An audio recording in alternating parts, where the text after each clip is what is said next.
একজন বোলারকে নিয়ে এরকম পরীক্ষা নিরীক্ষা মোটেও উচিত হয়নি। মুস্তাফিজকে তার মূল অস্ত্র স্লোয়ার কাটার মারতে দেয়া হয়নি। এবার চেন্নাই ক্যাপ্টেন এবং কোচদের ধুয়ে দিলেন ভারতের সাবেক ক্রিকেটার ইরফান পাঠান।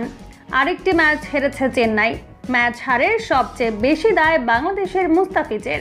শেষ ওভারে 17 রান ডিফেন্ড করতে পারেনি মুস্তাফিজ। মাত্র 3 বলেই দিয়ে দেন 19 রান। এমন বাজে বোলিংয়ের পর সবাই যখন মুস্তাফিজকে দোষারোপ করছেন, তখন ভারতের সাবেক ক্রিকেটার ইরফান পাঠান বললেন অন্য কথা। তিনি বলেন, দ্বিতীয় ইনিংসে শিশিরের একটু প্রভাব ছিল। শিশিরের কারণে বল গ্রিপ করতে এবং সুইং করাতে কষ্ট হচ্ছিল। মুস্তাফিজ সাধারণত একটু স্লো পিচে ভালো করে, তবে গতকাল স্লো পিচে খেলা হয়নি।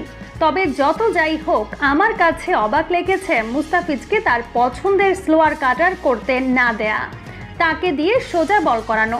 হতে